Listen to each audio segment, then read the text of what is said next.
যে ভিডিওটা আপনারা দেখলেন সেটা সেগাম বোটের এক ইমিগ্রেশন রেটে, যেখানে ইমিগ্রেশন একটা অ্যাপয়েন্টমেন্টে রেট দিছে এবং যেখান থেকে অনেক লোক অ্যারেস্ট করছে। তাদের মধ্যে থেকে একজন পালানোর চেষ্টা করছিল, যেটা আপনারা স্ক্রিনে দেখলেন। পালানোর সময় উনি বাসার যে গ্রিল, সে গ্রিল বেয়ে নিচে যাওয়ার চেষ্টা করছিল, কিন্তু যেতে না পারে এক প্রকার নিচে পড়ে যেতে চাইছিল।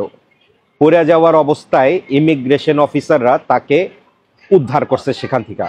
আমি এখানে আপনাদেরকে একটা কথা বলতে চাই, যারা ইমিগ্রেশন রেড দিলে বিভিন্নভাবে পালানোর চিন্তা ভাবনা করেন কিংবা পালানোর জন্য চেষ্টা করেন, আমি যদি আপনাকে একটু বলি, ইমিগ্রেশন যেই জায়গায় মালয়েশিয়ান ইমিগ্রেশন রেড দেয়, সেই জায়গায় রেড দেবার আগে তারা ওই জায়গাটারে কম হইলে এক সপ্তাহ আগে ভালোভাবে পরিদর্শন করে যে এখান থেকে কি কেউ পালাইতে পারবে কিনা, কিভাবে পালাইতে পারে, কোন জায়গা দিয়ে পালাইতে পারে।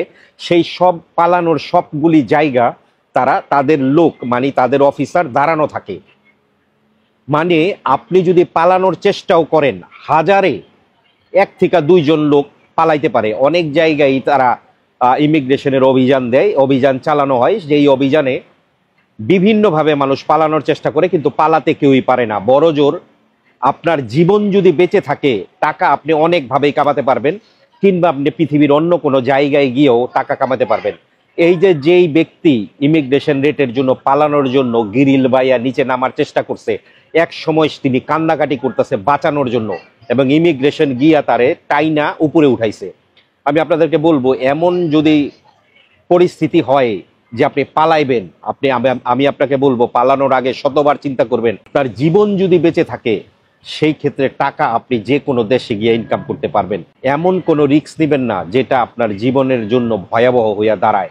এমন উপর থেকে 4 তলা 5 তলা উপর থেকে যদি কেউ পড়ে নিচে যায়, যদি কেউ পড়ে যায়, তার হাড্ডি কিংবা হাত পা কিছুই থাকবে না। কাজী এই ধরনের ডিসিশন নেবার আগে শতবার চিন্তা করবেন এবং ভালো থাকবেন।